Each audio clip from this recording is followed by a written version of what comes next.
Bonjour à toutes et à tous, merci de choisir Sport FM, la référence sportive dingue de sport pour une nouvelle semaine d'actualité. J'imagine que tout va bien autour de vous. Excellent après-midi, excellente semaine à toutes et à tous. Boulé Soudanais au Sarah Football Club sont en première division au terme de la 18e et avant-dernière journée de la D2 nationale de football. Nous en parlons. Première sortie, première défaite de l'AS Togoport en phase de poule de la Ligue africaine des champions. Le club togolais s'est incliné 1-2 face aux Guinéens de Royal Athletic Club. Prochain adversaire de l'AS Togoport, le Wydad Athletic Club de Casablanca. Le tenant du titre, ce sera dans une semaine. Lawson Maoulé, suspendu par la Fédération togolaise de football à titre provisoire en attendant les enquêtes de la présumée corruption qui pèse sur lui. Nous en parlons aussi. Dingue de Sport invite cet après-midi Aristide Kouevidien, Angelo Folico et Grégoire Attignon de la rédaction de Sport FM. Nous n'oublions pas de saluer l'homme à Dovon qui se charge de la vidéo de cette émission. Une vidéo que vous pouvez retrouver sur le www.radiosportfmtg.com. Je suis Franck Nounyama. Et merci de porter votre choix sur Sport FM, la référence sportive. Grégoire Attignon, bonjour, merci d'être là. Bonjour Franck et bonjour à tous les fidèles branchés. Angelo Folico, bonne arrivée. Merci Franck, bonjour à toutes et à tous. Aristide Kouevidien, merci d'être là. C'est un plaisir. Bonsoir à tous. Alors, la fédération qui décide de suspendre à titre provisoire son membre Lawson Laté Maoulé pour cette histoire de présumée corruption. Parce que là, depuis, la CAF n'a rien confirmé. Donc, la fédération a décidé de prendre une décision à titre provisoire en attendant que la CAF ne se prononce. Oui, mais je crois que c'est bien de la part de la Fédération togolaise de football. Il faut prendre cette décision parce qu'on ne sait pas, on ne connaît pas encore bien la nature, comment sera la nature de la sanction, bien de la décision de la Confédération africaine de football. Et d'autant plus qu'on sait que depuis la semaine dernière, l'information circulait comme quoi il y a un commissaire de match togolais qui serait impliqué donc dans cette affaire de corruption, présumée affaire bien sûr, puisque ce n'est pas encore vérifié. On apprend que oui, ce sont les arbitres qui ont révélé les faits, comme quoi c'est le commissaire de match qui aurait donc tenté de corrompre les arbitres par rapport donc à un match qui a opposé. C'est lors des Deportivo Nifang et ce club de Williamsville. Oui, Williamsville. Voilà, donc c'est lors des match de barrage bien du cadrage de la Coupe CAF, et donc le match au retour bien sûr, puisque les Ivoiriens avaient gagné 2-0, et donc c'est au match au retour que le commissaire de match togolais a été mis sur cette rencontre. Donc je crois que c'est quand même bien, il va falloir prendre cette décision. Moi je salue cette décision de la Fédération togolaise de football. Il va falloir la prendre d'abord en attendant bien sûr la décision de la Confédération africaine de football. Je crois que c'est ce qui est bien, et je crois que on attend maintenant la décision qui va venir de la Confédération africaine de football. Comment sera donc la nature de cette décision, de cette sanction? Et je crois que c'est ce qu'on déplorait ici, ça il faut le dire. La semaine dernière, le nouveau numéro du journal L'Équipe avait parlé d'une corruption au niveau donc de la Fédération togolaise de football, surtout concernant les compétitions nationales.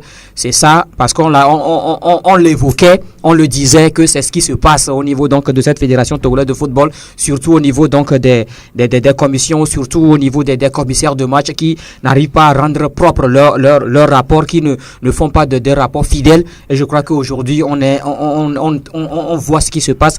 Je ne dis pas que Lawson Maoulé l'a fait, parce que bien c'est ce qui se dit. Donc on attend de voir. C'est une bonne décision. C'est une bonne décision. Moi je salue cette décision de la fédération. Angelo Folico, et vous? J'approuve cette décision parce que c'est au même moment on peut dire une procédure entre guillemets de protection de l'individu ou de la personne quand même qui est au sein de ce comité exécutif. Faut pas quand même oublier une chose: lorsque vous faites partie d'un comité, c'est parce que lors d'une élection, vous avez quand même faire preuve quand même d'une certaine probité morale et surtout que vous gagnez une certaine confiance avant de faire partie d'une équipe ou d'un comité au sein d'une fédération, quelle qu'elle soit, sportive.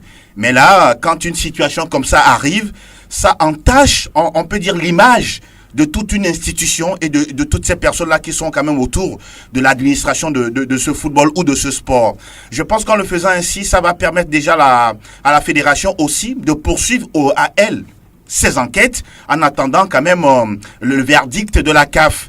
Ce serait quand même dommage qu'à la fin, ces enquêtes s'avèrent et que ce monsieur, Lawson Maoulé, ne puisse pas peut-être continuer à faire ce travail-là pour lequel il était appelé au sein de cette fédération de football. C'est dommage, mais c'est aussi ça. Ce sont des choses qui arrivent, Franck Nounyama, il faut jamais le nier. Il y a souvent des arrangements qui se font en dessous, partout, à travers le monde entier, dans toutes les disciplines sportives. Il y a souvent ces soucis d'arrangement, on parle de corruption, de tentative de corruption, mais quand souvent cela s'avère, ça devient très compliqué et des fois, ça va jusqu'à la suspension à vie de toute des disciplines sportives de toute compétition. À partir de là, ça devient très très compliqué. C'est quand même bien, in fine, pour la Fédé de prendre une telle décision et surtout de devancer un tout petit peu quand même, oui, les décisions de la CAF à venir. En tout cas, c'est malheureux pour Lawson Maoulé. Là, t'es quelqu'un qui est souvent très calme. Il parle pas beaucoup, mais bon, on verra bien ce que ça va donner à Aristide Quevilien. Comment peut-on comprendre une telle décision de la fédération, la suspension provisoire de l'un de ses membres, cité dans une affaire de corruption lors du match qui a lieu le 18 avril dernier entre le Deportivo Nifang du club équato-guinéen et puis les Ivoiriens de Williamsville. Je rejoins également Grégoire Attignon et Angelo Folikwe en disant simplement que c'est une très bonne décision. Vous vous rappelez, la semaine dernière, on en parlait ici, on disait simplement que dans l'ordre normal des choses, la fédération devait prendre une décision à titre conservatoire pour protéger, n'est-ce pas, l'image de notre football, parce que ce n'est pas bien d'attendre peut-être une décision de la CAF avant de réagir. Dans ces conditions, ce serait de lourdes sanctions donc pour notre pays. Bon, jusque-là, rien ne prouve qu'il l'a fait ou il ne l'a pas fait. On l'a dit la semaine dernière que le bon sens souhaiterait quand même que l'intéressé soit écouté dans cette affaire. Mais lorsque vous lisez le communiqué de la fédération, après avoir écouté l'intéressé. Voilà, justement, il a été écouté. Il a été écouté. Voilà, dans l'ordre normal des choses. Le mauvais chemin. Voilà, avant que la fédération ne réagisse officiellement sur cette situation, il aurait fallu quand même qu'on écoute l'intéressé. Je crois que c'est ce qui a été fait et c'est déjà très bien parce que l'intéressé aujourd'hui, comme je l'avais dit la semaine passée, l'interlocuteur de l'intéressé aujourd'hui n'est pas forcément la presse ou les auditeurs, mais cette commission qui est censée l'écouter et à qui il est censé peut-être donner sa part de vérité en disant oui, effectivement, il a fait ou ne l'a pas fait, parce que jusque-là, oui, le droit nous apprend qu'il y a la présomption d'innocence. On attend peut-être de voir ce que ça va donner, même si officiellement la CAF n'a pas réagi par rapport à ça. C'est une très bonne décision. Mais moi, ce week-end, j'ai appris, disons, dans certaines localités, on va dire précisément au Ghana où on était ce week-end, on a appris sur l'investigation par le truchement de certains confrères de l'AIPS qu'en réalité ces arbitres qui sont partis rapporter les faits avaient peur. Ils pensaient peut-être que c'était un piège que leur tendait le commissaire, parce que c'est des choses qui n'arrivent pas la plupart du temps. Ils se disaient, s'ils acceptent, c'est comme si on est en train de leur tenter un piège pour qu'ils soient sanctionnés après. Mais ils ont refusé et ils sont partis le dire pour qu'eux-mêmes ils soient protégés. Je crois que c'est un peu la situation. C'est un peu la situation. Oui. Donc, très bien. On attend de voir ce que la CAF va décider. Parce que vous vous rappelez, même avec le Ghanéen Joseph Lanté, l'arbitre qui a été sanctionné, il y avait eu déjà une décision au niveau de la commission des arbitres de la CAF, avant même que la FIFA ne puisse sortir une sanction pour pouvoir l'éliminer. Voilà. Ico Rodrigue, bonne arrivée. Vous allez bien? Merci Franck, je pense que ça se passe très bien. Ça se passe très bien. Bien. Alors, Lawson Maoulé, suspendu à titre provisoire par la Fédération togolaise de football. On rappelle que c'est un membre de ce comité exécutif. Oui. Vous l'avez dit tout à l'heure, vous l'avez sommairement présenté. C'est un membre très calme, sobre, qui parle peu. Et moi, ça me fait de la peine que c'est à lui que cela est arrivé. Et encore quand on sait que les places sont chères au niveau de la CAF, où les fédérations, toutes les fédérations membres luttent pour avoir un maximum de places possibles. Je crois que c'est nouvellement que ce monsieur Maouli vient de rentrer dans cette commission, d'être désigné par la CAF, et je pense que cette situation qui lui arrive, c'est un peu déplorable. Maintenant, par rapport aux dispositions prises au niveau de la Fédération togolaise de football, c'est de bonne guerre. Et je crois que nous avons vécu ces situations par le passé, même quand M. Tata Avlessi également a été inculpé dans cette affaire de corruption d'arbitre également. La fédération a pris les dispositions pour le mettre à l'écart, parce que d'abord la personne elle-même doit présenter sa défense, doit préparer également sa défense et pouvoir peut-être essayer d'apporter des preuves contraires à la CAF. Et je pense que c'est dans le cheminement que la commission l'a écouté au niveau de la fédération. Maintenant, pour que cette personne puisse avoir la tête libre également pour préparer sa défense, pour avoir des arguments pour aller à l'encontre de ce qui lui est accusé aujourd'hui, je pense que c'est dans ce sens-là. Maintenant, nos prières, c'est que notre cher membre puisse être blanchi dans cette affaire. Parce que, je l'ai dit un peu plus tôt, il y a toujours des places à prendre et toutes les fédérations luttent pour avoir ces places-là. Et aujourd'hui, cette situation va peut-être défavoriser la fédération togolaise, va peut-être empêcher d'autres membres également d'être désignés par la CAF. Et moi, je pense que ce n'est pas bien, que nos prières l'accompagnent. Ouais.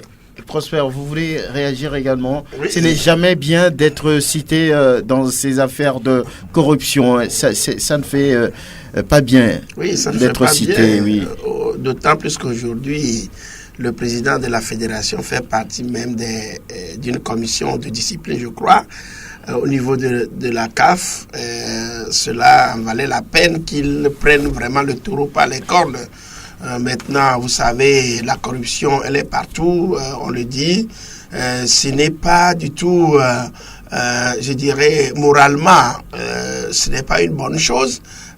Mais vous savez, l'homme est toujours tenté par parfois le gain facile. Et quand ça arrive, on est pris au piège. Maintenant, ce sont les arbitres qui ont sorti le deal. Ils sont partis le raconter. Le commissaire au match a été pris donc peut-être au dépourvu, la main dans le sac, on ne le sait jamais. Vous avez parlé, quelqu'un a parlé tout à l'heure de présomption d'innocence. On attend de voir ce que ça va être. Mais vous savez, lorsque ces affaires-là prennent cette ampleur-là, c'est dire que quelque part, il y a quelque chose qui a été, je dirais, reconnu en tant que tel. Et que c'est qu'on reproche quelque chose à Lassana Latemaoulé, c'est ça. Justement, et si la fédération aujourd'hui prend cette décision, c'est sûr qu'elle a déjà écouté l'intéressé, oui, et qu'elle a voulu justement peut-être prendre le devant pour ne pas être prise au piège après. Bon, maintenant, Iko l'a souhaité, nous aurions voulu, c'est pourquoi je dis, nous aurions voulu que ce ne soit pas vrai. Et que, franchement, le Togo puisse avoir toujours sa place au soleil au niveau de la CAF. Vous savez, les mentalités ont changé aujourd'hui à la CAF. Ce n'est pas comme celle de Issa Yatou, où il y avait plus d'immoralité, où on accusait les gens à tort. Maintenant, comme c'est une nouvelle direction, je crois quand même que il y a une nouvelle sensibilité. Et là, les gens doivent faire extrêmement attention. Si vous voyez, même aujourd'hui, la façon dont les arbitres officient les matchs, même à l'extérieur, on l'a vu encore le samedi dernier, où rien n'est laissé même à la portée donc du pays de l'équipe. Oui, voilà. Donc, je crois quand même que c'est dire que tout le monde doit faire extrêmement attention aujourd'hui. Et dommage que ce soit M. Lawson que nous connaissons vraiment être un homme. Oui, rapidement, on va boucler le sujet. Ce que je voudrais ajouter, il y a pas longtemps, il y a déjà certains arbitres qui ont évoqué cela lors du match qui avait opposé le club nigérien Plateau United à une formation où les arbitres avaient dit que c'est comme ça, on a tenté donc de les corrompre. L'affaire est toujours au niveau donc de la Confédération africaine de football. La semaine dernière, c'est un un arbitre nigérian qui a été suspendu par rapport à cette situation, comme quoi c'est lui qui aurait joué le rôle d'intermédiaire. Donc je crois que depuis qu'on a sanctionné le Ghanéen Joseph Lanté, les arbitres ont commencé par prendre des dispositions pour ne plus être victimes de ces genres de choses. Je crois que c'est quand même bien. Maintenant, si c'est les commissaires de match qui doivent maintenant jouer ce rôle d'intermédiaire, c'est ce qui n'est pas bon. Et je crois qu'aujourd'hui, la décision, elle est là. Nous le disons souvent, je n'accuse pas M. Lawson, mais nous le disons, c'est ce qu'on est en train de faire tout doucement ici, c'est ce qu'on est en train de transporter ailleurs, et aujourd'hui on voit le résultat. Francis, vous le permettez? Non, on va aborder, oui. Non, je voudrais dire tout simplement que si on doit dénicher les corrompus, il faut qu'on aille également au niveau jusque-là, à la racine, pour dénicher les corrupteurs. C'est quelqu'un qui a demandé au commissaire Omar de donner l'argent. Il faut qu'on aille suspendre ces gens-là aussi pour que la racine, que l'arbre soit déraciné à la base, pour qu'on n'ait plus ces genres de choses. On vous a compris, dingue de sport.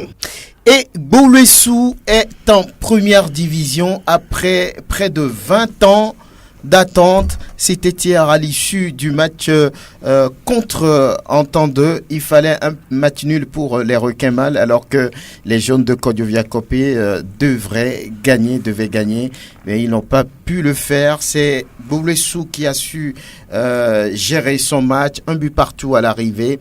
Et voilà le retour du club cher à Jacques-Bertrand Massigbe en première division nationale de football. Je propose d'écouter l'entraîneur de l'Entendeux, Aminito Akwete. 5 points, c'est 2 matchs. Et on avait perdu 2 matchs qu'on devait perdre. Le match qu'on avait perdu à Tabligo, c'est un ami commando. J'ai des regrets. Puisque ma m'avait appelé pour 2 saisons pour monter en temps 2. Et je joue 2 finales et je perds les 2 finales là. C'est un regret. C'est des regrets pour Aminito Akwete. Son président Bruno Akwete ne s'explique pas cette situation. Il l'a dit à Angelo Folikoy. C'est un coup dur pour moi de perdre ce match et ça m'étonne vraiment. C'est le même scénario que la saison dernière et nous allons toujours redoubler d'efforts pour que la saison prochaine on puisse arriver, mais ne pas vivre encore ce même scénario, mais d'être qualifié bien avant les 2 dernières journées. Président, dites-moi, qu'est-ce qui explique cela? Bon, je peux dire que c'est un relâchement dû aux méformes des joueurs. C'est tout ce que je peux dire. Sinon, depuis le début du championnat, nous n'avons pas perdu de match, sauf que le match truqué de Arabia à Tabligo où l'arbitre, un mesquin qui nous a vraiment triché un peu partout, les enfants n'ont pas pu jouer là-bas. C'est à partir de là qu'ils se sont vraiment découragés et ça les a suivis sur le match de Okiti aussi. Et c'est ce qui entraîne leur relâchement. Ils se sont retrouvés en 2e position alors qu'ils étaient en première place. Je suis très déçu parce que je suis proche de l'arrivée, mais voilà que il y a un autre qui nous a dépassé, c'est lui qui est le meilleur aujourd'hui. Je peux dire que c'est une forte déception pour moi. Bruno Akwete, là aussi, c'est la déception interrogée plutôt par Grégoire Attignon. Et dans le camp adverse, forcément, on est très content d'avoir acquis ce ticket pour l'élite finalement. Jean-François Golou, entraîneur adjoint de l'équipe de Gbolessoul. Je suis comblé de joie, c'est de l'or qui nous a été octroyé et je le prends avec beaucoup d'enthousiasme. L'adversaire d'aujourd'hui était le premier, on lui avait chipé cette place-là. Un match difficile, mais on s'était préparé pour ça. On sait que l'adversaire a besoin de victoire, nous un match nul pour se qualifier. Donc c'est ce qui fut fait. On avait accédé à la première division que Gbolessoul cherchait depuis.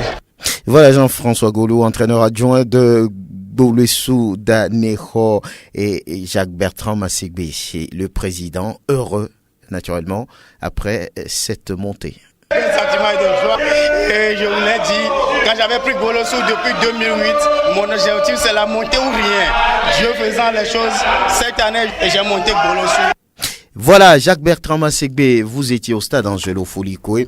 Vous avez interrogé les différents acteurs d'ailleurs. Alors, comment peut-on comprendre encore une fois cette, on va dire, défaite de l'Entendeux? C'était un match nul, mais globalement, c'est une défaite pour les Jaunes de Kodiovia-Kopé. Même scénario la saison dernière. Et puis aujourd'hui encore, ils sont obligés de rester en 2e division. C'est cruel le football, mais c'est ça, c'est la réalité. On ne tient compte que des résultats. Et les résultats hier n'étaient pas du tout en faveur de cette formation de Kodiovia-Kopé. On a vu une équipe de l'Entendeux qui n'a pas, à ma foi, bien démarré cette partie. On a l'impression qu'il y avait quand même une certaine pression au niveau des joueurs, et mentalement et surtout sur le plan psychologique, parce qu'il y avait quand même cette psychose, il faut le reconnaître. L'année dernière, c'était du côté de Tchévier sur le terrain de Dr Kaolo. On a vu comment, dans quelles conditions le match s'est joué. Juste à la fin, on connaît le verdict. C'est Espoir qui est passé. Et hier, je pense que cette formation de l'Entente 2, oui, même avant de fouler la pelouse de Municipal, il y avait pour moi cette image-là encore dans la tête des joueurs et de l'entraîneur. Et maintenant, dans les 45 premières minutes, il y avait une très belle équipe de Gbolesso en place, surtout tactiquement, qui ne laissait aucun espace à cette formation, mais aussi l'Entente 2 a essayé, je pense, a eu 2 occasions de but par le truchement de Noukafou Victor et un autre joueur, mais il y avait en face également un très bon gardien, Larry Alain Serge, qui était pratiquement le dernier rempart de cette formation des Requins Mâles. Et donc on a attendu la seconde période, on a vu, on peut dire, la crispation s'effacer à petits coups, et là on a vu un autre match. On a vu Gbolesso qui beaucoup plus jouait dans les couloirs, et l'Entente 2 également qui répondait par moments. Mais je pense que le but assassin de Gbolesso les a encore beaucoup plus plongés dans le doute, et surtout encore une fois dans la crispation, parce que là, le défenseur, quand même, il s'est totalement loupé. Heureusement que le joueur Moubarak était là en bon renard de surface. Il envoie le ballon sous les bras de Welbeck comme la. Mais ce qui est assez intéressant, c'est la réaction quand même de l'Entente 2. Oui, mais j'ai l'impression que ça a été une réaction tardive. Bon, on a compris que du côté de l'Entente 2, on voulait quand même mettre ce second but, synonyme de victoire et synonyme d'accession à la première division, ce qui est attendu depuis pratiquement 17 ans. Mais ça n'a pas été encore fait, une fois de plus. Hier, j'ai vu Amenito à côté, Adafia, le capitaine, Noukafou Victor et tous les autres qui avaient les yeux rouges. Très, très, très triste. Et puis, oui, c'est comme ça. Maintenant, la question qui reste posée, est-ce qu'ils vont revenir la saison prochaine? On en a posé même les questions à certains de ces joueurs. Beaucoup vont réfléchir par rapport à leur avenir au sein du club. Même Amenito dit qu'il va réfléchir parce qu'il ne veut pas tout de suite donner une réponse dans la précipitation. On attend de voir, c'est un véritable coup dur, encore une fois, pour l'Entente 2.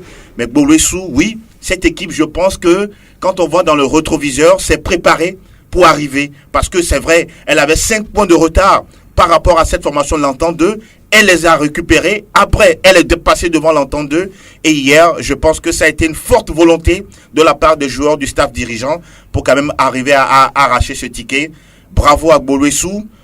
Oui, bravo aussi à l'Entente 2, mais, encore une fois, beaucoup de regrets dans le camp des jaunes de Kodjovia Kopeni-Konapoué. Oui, Prosper Agbokoulou, comment peut-on expliquer une telle situation? 5 points d'avance sur Gbolesso, après l'équipe s'est complètement désunie, et voilà, Gbolesso qui passe, c'est quoi finalement pour Entente 2? Ils sont maudits? Bon, est-ce qu'il faut parler de la malédiction? C'est tout simplement peut-être un état d'esprit, l'entraîneur l'a expliqué, sur un certain nombre de matchs, surtout celui d'Arabia où carrément tout le monde a été d'accord que l'équipe a été, je ne dirais pas triché, mais que les choses ne sont pas allées dans le bon sens. Et ils l'ont rappelé que l'année dernière également ça a été le cas à Arabia. Bon, je ne sais pas ce qui se passe là, nous n'avons pas vécu le match. Maintenant, si on parle de ces argumentaires, est-ce que réellement l'échec est fondé sur cet état de choses? On ne saura le dire, mais tout simplement ce qu'on a constaté, c'est que vers la fin, et quand on se réfère un peu à ce qu'a dit le président de l'Entente 2, vers la fin, on a senti un état d'âme de désolation au niveau des joueurs de l'Entente 2 et un confort plus accru au niveau donc des joueurs de Gbolesso. Moi, je les ai vus jouer contre Gomido lors de demi-finale de la Coupe de l'Indépendance. C'est là où j'ai regardé l'équipe en face. J'ai dit, mais j'ai trouvé en cette équipe-là une telle détermination que les joueurs, parfois, ils oublient les règles de jeu. C'est-à-dire que sur le terrain, il manque parfois du fair play. Ils vont, comme on appelle, ils ont de la baraka pour aller même cogner s'il le faut pour pouvoir gagner. Donc je crois que c'est cette détermination qu'on a encore vue hier. On a vu une équipe de l'Entente un peu craintive et comme Angelo l'a dit, timorée, avec en tête cet état psychologique sur ce qui s'est passé l'année dernière. Est-ce qu'on va passer ou on ne va pas passer? Et on a vu une équipe de Gbolessouf très musclée, bien musclée, qui est là, toute prête à déchirer même qu'on appelle le maillot de l'adversaire. Donc on a su que quelque part c'est la détermination. Et vous savez, il y a aussi un certain nombre de choses qu'il faut prendre en compte. Quand vous écoutez un peu Bertrand Masegbe, le discours qu'il tient vis-à-vis donc de sa détermination, je crois qu'il a implanté, je dirais, cela, ancré ça dans l'idée de ses joueurs vis-à-vis Vous pensez qu'on n'a pas fait la même chose du côté de l'Entente 2? Bon, quand vous écoutez un peu le discours du président, il n'est pas aussi enflammé que celui de Gbolessouf. Vous savez, ça aussi, c'est une forme d'éducation. Quand le président vient, il parle, et à chaque fois que vous écoutez Masegbe dans ses discours, dans son speech, la détermination qu'il porte, et quand vous regardez un peu les joueurs sur le terrain, il est toujours autour du terrain,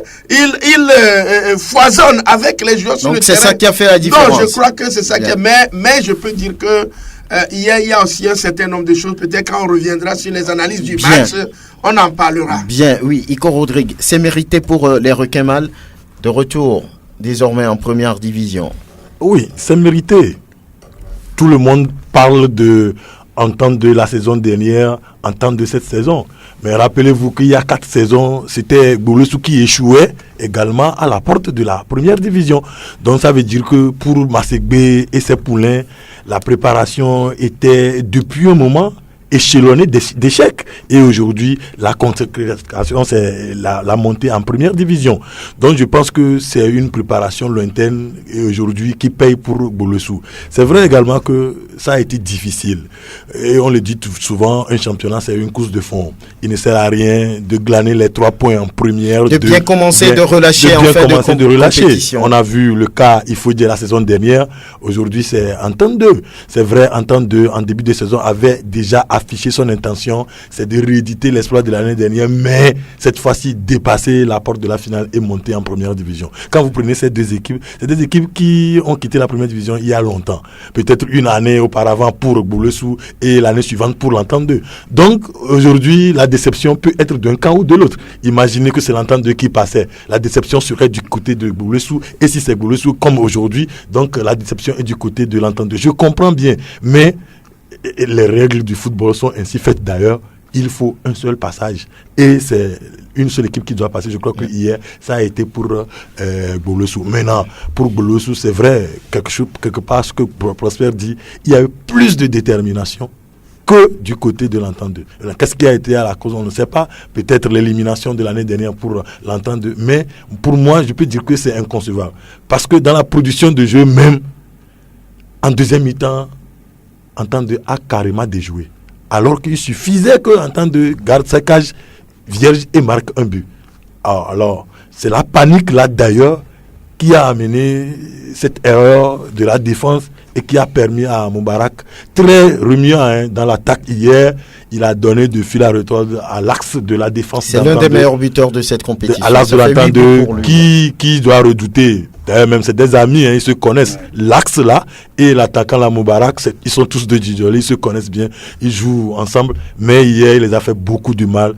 La pression même a amené l'erreur et il a profité. Mais c'est vrai, Angelo le disait, l'Entente 2 a réagi après ce but. Pourquoi devrait-on attendre le but avant de réagir? Tout cela, ça rentre également dans la préparation du match. Pour 3 points, pour un match qui va durer 2 fois 45 minutes, il faudrait gérer ce match-là de bout en bout. Ça a également manqué à cette équipe de l'Entente. Aux journées noires de Kodjovia Kopé, ça c'est le sud, jaune, pas noir, hein, au jaune. C'est pas Ascosa, c'est pas Asco. Au jaune de Kodjovia Kopé, très bien. Et voilà, malheureusement, pour Entente 2, c'est le football. J'espère qu'ils reviendront plus fort la saison prochaine. Et à noter que dans la zone sud, Abou Ossé et Hirondelle sont en deuxième division. En troisième division. Voilà, c'est malheureux pour eux. Ouais. Bon, pour l'instant, non. On verra bien pour la suite. Et dans le Nord, c'est Sarah Football Club qui a souffert, mais qui a réussi à faire cette montée dans les derniers instants du match. Une opposition entre deux membres du comité exécutif de la Fédération togolaise de football, Moustapha Kassendia pour Agoua et puis Amadou Ouattara pour Sarah Football Club. On va d'ailleurs écouter les deux présidents. On commence par Moustapha Kassendia. De toutes les manières, ça ne passe pas, c'est l'arbitre. Il n'y a aucun problème. Parce que d'abord, on n'a pas sifflé la fin du match. Le terrain a été envahi. Le coach a été blessé. Il a évacué à l'hôpital. Le gardien également. Il y a 4-5 joueurs qui ont été bastonnés après l'envahissement. Je ne sais pas comment on peut continuer le match. À 1 minute, on peut gagner aussi un match. Donc on suppose que le match n'est pas terminé et que nous avons gagné le match. Si les gens veulent être honnêtes, le match n'est pas terminé. Je le répète encore. Il faut que la fédération soit responsable. Il faut que la commission de discipline soit responsable. La commission de discipline a toujours montré la rigueur. Il faut qu'on voit cette rigueur-là aujourd'hui. Il faut que cette rigueur soit déterminée, qu'elle soit vue par tout le monde, parce qu'elle nous a toujours fait voir la rigueur. Et justement, quelle suite vous comptez apporter à ce C'est pour ça que je dis que nous allons porter réserve. Le match n'est pas terminé et ce but n'est pas validé. Puisque le ballon n'est pas venu au centre. Le constat de but, il n'y en a pas. Le ballon n'est pas venu au centre.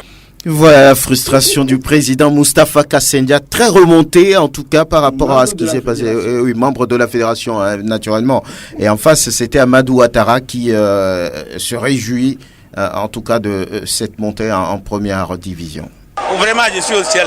Demain, il le faut. Après 3 années, vraiment, je rends grâce à Dieu. Oui.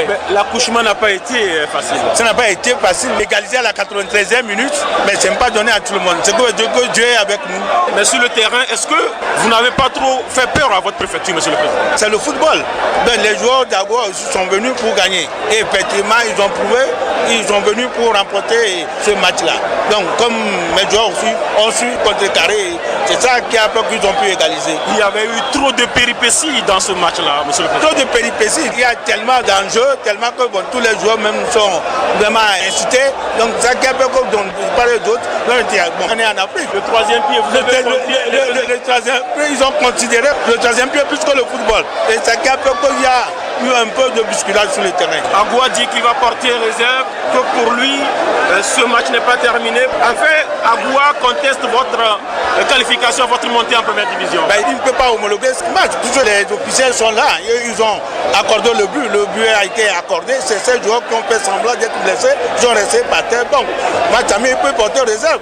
C'est à la commission d'homologation d'homologuer. Voilà, le président Amadou Ouattara de Sarah Football Club, très content. Et de l'autre côté, Moustapha Kassendia ne digère pas cette fin de match et on va dire ce résultat. Il dit que ce n'est pas fini ce match et c'est parti entre les deux présidents. Hein. Oui, deux présidents, membres du comité exécutif de la Fédération togolaise de football. Mais moi, je me dis, est-ce que il revient au président de la fédération, plutôt au président du club de dire que le match n'est pas fini, c'est aux officiels. Si l'arbitre constate la fin, donc je crois que c'est fini. Il dit que la fin n'est pas constatée. Mais c'est lui qui le dit. Et on attend le rapport de l'arbitre, on attend le rapport du commissaire de match. C'est ce qu'on dit. Et vous savez, c'est un match de football et que on sait et que ça va être comme ça, surtout dans ce match-là qui se joue encore à l'intérieur du pays. On sait ce qui se passe très souvent entre ces équipes-là. Oui, c'est vrai que c'est Agoua qui menait. C'est dans les derniers instants que l'équipe de Sarah a égalisé. Est-ce qu'on accepte finalement le but? Est-ce que le but est accordé? Je ne sais pas trop. Mais tout compte fait, nous, on a ce résultat. C'est que le score, c'est un but partout puisque Sarah a égalisé. Maintenant, c'est à la fin. Moi, ce que je voudrais dire est que quand vous prenez un peu le parcours d'Agoua, de Koussountou dans ce championnat de deuxième division, à la fin de la phase aller, Agoua était avant-dernier au classement, à 2 points pratiquement de Tigre Noir Saint-Cassé. Ils ont mal commencé. Non, je viens. Ils ont mal commencé et finalement, ils ont compris que oui, ils ont encore leur chance ou bien leur rôle à jouer dans ce championnat. On a vu le résultat, les matchs disputés par cette formation à la phase retour et jusqu'à arriver à cette étape-là. Avant le match contre Sarah Sport, Sarah avait 3 points d'avance sur l'équipe de Koussountou et Sarah n'avait besoin que d'un match nul. Oui, c'est vrai que Agoua menait déjà par 1-0, mais finalement cette équipe n'a pas su préserver ce score parce que, sachant pertinemment qu'elle joue à l'extérieur, qu'elle joue sur terrain adverse, tout peut arriver dans ce match-là. Finalement, on a vu l'égalisation. Et quand on apprend tout ce qu'il y a eu au cours de cette rencontre, quand à la mi-temps, les joueurs de Koussountou n'ont pas voulu rentrer au vestiaire, comme quoi les vestiaires sont minés, alors que avant de commencer le match, c'est dans ce vestiaire-là, ils étaient avant de venir démarrer le match. Et puis, quand on allait démarrer la seconde partie, on dit que le portier de Koussountou a amené un foulard blanc dans les filets et qu'il va falloir maintenant enlever, sortir ces foulards. Tout cela autour donc, de cette rencontre, on sait que à la fin de ce match, on doit quand même s'attendre à ces genres de propositions, bien à ces genres de propos, bien à ces genres d'interventions. Maintenant, ce sont deux présidents qui, heureusement, les deux étaient là, ils ont vu le match, chacun tire le droit de son côté. C'est une guerre maintenant qui s'éclate entre ces deux formations. Il revient à la commission d'homologation d'homologuer. Mais cette commission doit homologuer par rapport au rapport également des officiels, c'est-à-dire les arbitres et puis du commissaire de match. Le commissaire de match encore, c'est un autre membre du comité exécutif de la Fédération togolaise de football. On verra bien ce que ça a donné. On sait que les rapports ont été, on va dire, truqués ces derniers temps. On verra bien ce qui va se passer. Aristide Quevilien, vous n'avez pas suivi ce match, mais lorsque vous analysez un peu le parcours de ces deux clubs, on l'a dit, Agoua a mal commencé. Et s'est donné les moyens d'aller jouer, disputer cette finale avec Sarah Football Club qui, depuis des années, veut revenir en première division. Même chose pour les héritiers de Koussountou avec leur président Moustapha Kassendia qui avait une certaine ambition autour de ce club-là. Mais à l'arrivée, c'est le club de Bafilo qui se donne les moyens de jouer dans l'élite la saison prochaine. Bon, disons simplement que hier, j'ai eu quand même la chance de discuter au téléphone avec Kodjo Avouloté, qui a été un des témoins oculaires de cette rencontre, qui m'a raconté un petit peu les conditions dans lesquelles la rencontre s'est tenue. Je me suis dit à la fin que le football parfois est cruel. Si dans les dernières minutes, cette équipe de Sarasport de Bafilo est arrivée donc à égaliser, c'est dire quand même que tout peut arriver dans une rencontre de football. Il faut rester concentré du début jusqu'à la fin, parce que oui, même dans les arrêts de jeu, on peut toujours marqué des buts. C'est vrai que l'équipe d'Agoua de Koussountou ne s'attendait pas forcément, disons, à ce but. C'est un but assassin qui est venu comme ça gâcher la fête. Mais comme je l'ai dit, la concentration est l'une des valeurs fondamentales dans le football. Cela a manqué, n'est-ce pas, du côté donc de cette équipe d'Agoua. Je le dis et je le répète encore une fois, le format de notre championnat de deuxième division rend un peu compliqué les choses. Oui, nous jouons dans deux zones, ce qui fait qu'il y a des équipes de la zone sud qui tout au long du championnat n'auront jamais la chance de jouer avec des équipes de la zone nord puisque le format est ainsi défini. Ce qui voudrait dire quand même que c'est un championnat qui reste compliqué. L'essentiel n'est pas de bien commencer, l'essentiel est de bien terminer. Oui, Grégoire Attignon a fait allusion tout à l'heure à cette position qu'occupait Agoua de Koussountou dès le départ. Ça veut dire qu'il y a eu quand même une prise de conscience du côté de cette équipe qui s'est dit, arrivé à un certain moment, que oui, si véritablement on veut retrouver la place en première division, il va falloir quand même qu'on puisse faire les choses de la plus belle des manières. Moi, je suppose quand même que le résultat qu'on a eu hier n'était pas forcément une chose dessinée, disons, tout au long des 90 minutes. Je considère simplement que c'est la résultante de ce que les équipes savaient déjà faire. C'est-à-dire que, oui, Agoua de Koussountou savait que pour pouvoir se qualifier, il fallait gagner cette rencontre. Sarasport de Bafilo savait que, oui, avec un match nul, cette équipe pouvait se qualifier. Et donc, du coup, chacun mentalement gérer la rencontre à sa façon.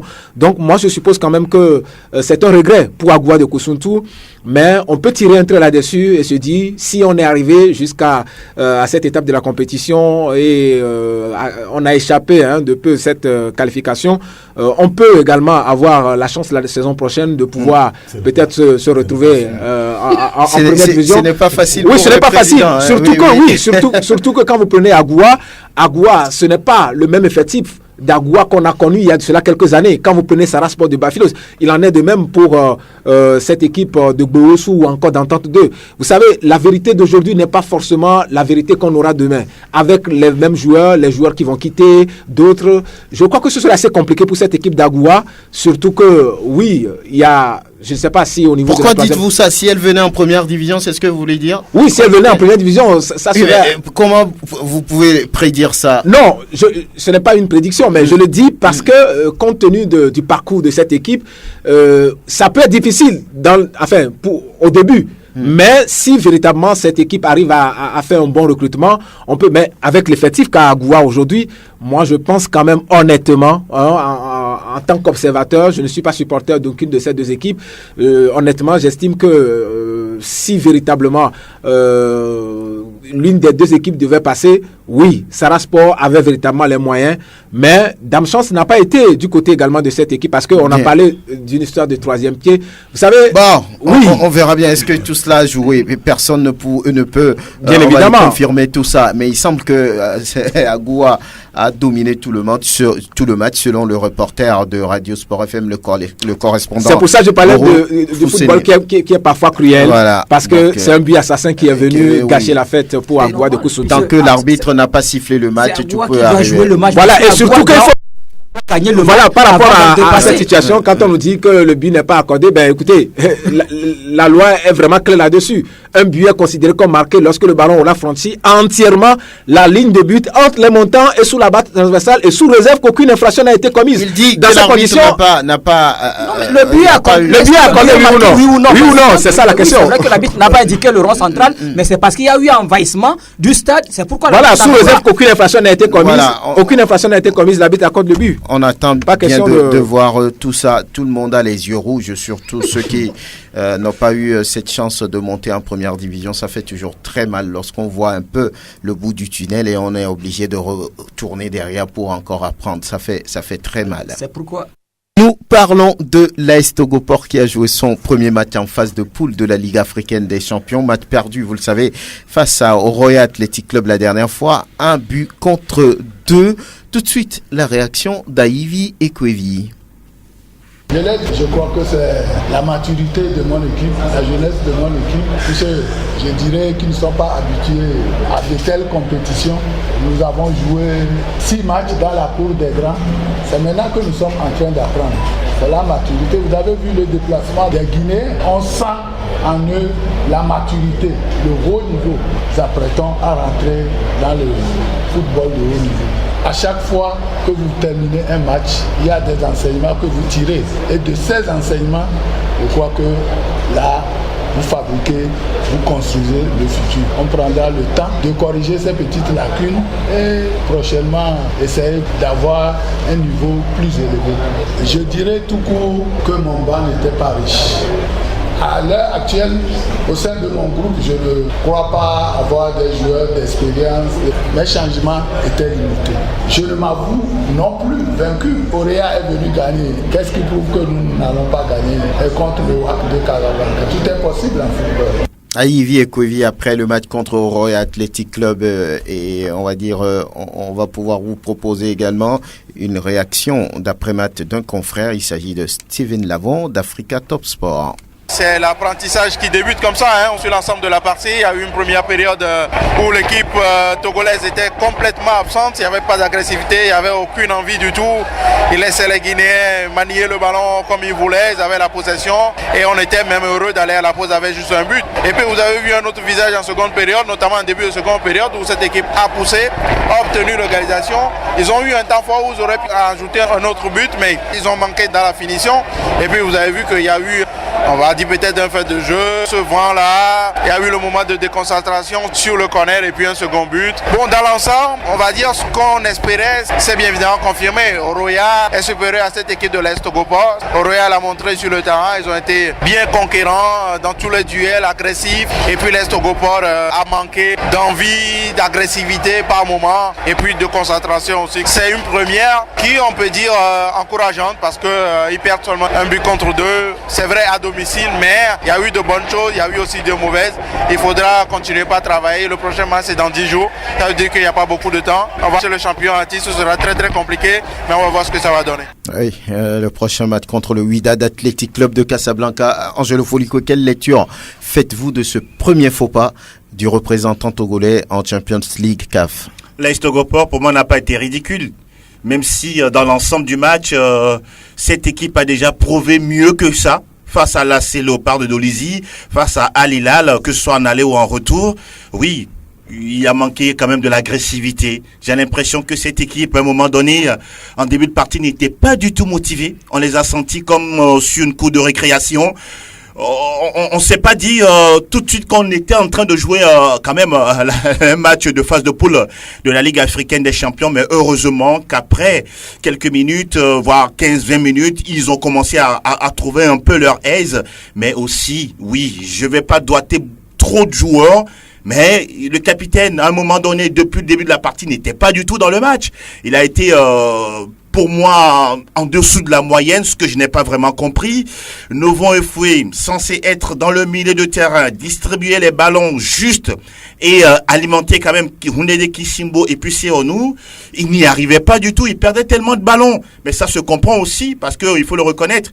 Il est toujours il était en campagne ou bien je sais pas en stage avec les éperviers qui vont bientôt aller du côté de Toulon pour disputer ce tournoi international. Donc physiquement peut-être n'était pas au point. Et puis, les deux flèches qui sont souvent en avant, Houndé, il a été, pour moi, transparent dans la partie. Et curieusement, Seonou, qui bouge à gauche et à droite et dans l'axe, il a été muselé. Muselé, je ne pense même pas qu'il a eu quand même, ne serait-ce qu'une seule frappe cadrée dans cette partie. Bodé aussi, franchement, la dernière fois n'était pas forcément dans le match. Globalement, ils ont fait ce qu'ils peuvent. Pour moi, je le dis encore, ils n'ont pas été ridicules, mais je pense qu'il va falloir corriger mieux. Parce que comme l'a dit Yves, et ça j'apprécie beaucoup, il dit tout simplement que dans le football, tout est possible. Soit un nul, soit une victoire, soit une défaite, et ils ne s'avouent pas vaincus. Pour terminer, je ne comprends pas pourquoi une équipe comme l'AS Togoport, sachant être déjà qualifiée pour cette campagne, sachant très bien qu'il faut se renforcer, on se retrouve avec 3 joueurs de champ sur le banc. C'est incroyable. Et Yves, il dit qu'il est limité. Et quand il dit ça, c'est qu'il est impuissant. La faute à qui en ce moment-là? La faute aux dirigeants. La faute à ceux qui dirigent ce club ou ceux qui sont les patrons qui aujourd'hui sont devant ce club-là. J'ai l'impression qu'on manque d'ambition, on manque de vision surtout dans le management. Quand on n'en a pas, il faut s'entourer des gens qu'il faut pour aller loin. Oui, Iko Rodrigue, comment peut-on expliquer ça? Les joueurs se disent délaissés, oubliés. Le staff technique a parlé de petits problèmes d'organisation autour de l'équipe. Un club qui joue en Ligue africaine des champions, qui n'a eu que le maillot de jeu le jour même, et sans motivation à proprement parler. Comment peut-on expliquer ça? Bien, je crois que Angelo l'a dit clairement. C'est vrai également que le public sportif togolais d'ailleurs a été surpris. On dit que c'est la première fois qu'il y a une équipe togolaise en phase de poule de la Coupe d'Afrique des clubs champions. Mais c'est vrai également que cette qualification est arrivée et on avait le temps pour se préparer. On avait le temps également pour se mettre dans les rangs. Malheureusement, on a traîné. On vous dira qu'il n'y a que les mêmes personnes qui s'occupent de l'administration. Au même moment, ils s'occupent de l'arrangement du stade et tout. Donc ça a fait que moi, j'ai pensé que l'AS Togoport, après cette qualification, n'a pas ratissé l'âge pour avoir un groupe serré autour de cette équipe-là. Ça a joué énormément contre l'équipe. Et quand déjà, vous apprenez autour que déjà lundi, cette équipe de Oroya qui doit jouer samedi était déjà à Lomé. Sur le terrain, on a senti ça. Les joueurs ont trop respecté l'adversaire. C'est ça qui a fait que, en première mi-temps, l'équipe était absente. Regardez même sur le but. C'était un but assez facile pour cette équipe de Oroya. Une balle balancée sur le flanc gauche de la défense. Et puis, derrière la défense, sur un geste là, toute la défense a été mystifiée. Et moi, j'ai eu la chance d'être derrière le but de Clomégan. Vous allez voir avec quelle aisance le porteur de balle a soulevé la tête. Il a bien vu. J'étais avec mon confrère ici avant de servir et il avait plusieurs options. Et il a choisi l'option qui le semblait plus à l'aise puisque la défense même était décimée. Donc moi, pour cette première mi-temps, j'ai dit que comparativement à la deuxième mi-temps, que l'équipe de l'Est Togoport avait trop respecté cette équipe de Oroya. Et l'entraîneur l'a expliqué, cette équipe-là a été diminuée. Angelo l'a dit tout à l'heure, 3 joueurs de champ seulement sur le banc, alors que cette équipe avait la possibilité d'avoir 6 joueurs de champ plus un goal. Vous voyez que nous sommes en défaillance. Autre chose également, quand on parle de motivation, on l'avait dit ici la semaine dernière que cette équipe de l'Est Togoport allait rentrer au campement le jeudi pour jouer le samedi. Tout cela psychologiquement. On fait que les bruits qui ont couru autour de l'équipe de Oroya par rapport à ce que nous vivons autour de cette équipe de l'Est Togo, c'est ça qui s'est reflété sur le terrain. Maintenant, on a parlé de l'administration, pourquoi cette équipe-là ne s'est pas renforcée, étoffée et tout. Je pense que ça également, il faut revoir ça et permettre à cette équipe. Maintenant, il y a l'ambition. Oui. À qui la faute? C'est aux responsables. D'abord, moi je veux savoir, est-ce qu'il y a une collaboration entre le staff technique et le staff dirigeant? Ça également, il faut aller voir. Visiblement non. Parce que nous avons dénoncé ça. Nous avons vécu des faits que je ne veux pas citer ici sur le plan administratif. Parler de la conférence d'avant-match. Voilà. Il a boycotté la conférence d'avant-match. Vous voyez tout ça. Il n'a pas assisté à la conférence d'avant-match. À armes égales, le Togo, bon, je veux dire que sur le terrain même, le Togo avait des armes égales. Maintenant, dans la production, dans la prestation, dans l'organisation, c'est là où le Togo a été défaillant. Voilà. Et j'ai été surpris même quand, dans les vestiaires, un dirigeant, un membre du staff technique disait non, aller à l'apprentissage, c'est comme ça. Lauréat également avait commencé, on nous battait, on s'énervait et on a appris les leçons. Vivement que l'Est Togo puisse apprendre les leçons. Oui, en tout cas, malheureusement, on va revenir sur ce match parce qu'on n'a plus de temps cet après-midi et on va rapidement parler du 4e tour de la Coupe du Togo avec ce match entre ASK Fouadan. C'est mercredi après-midi, c'est Massi reçoit Asko.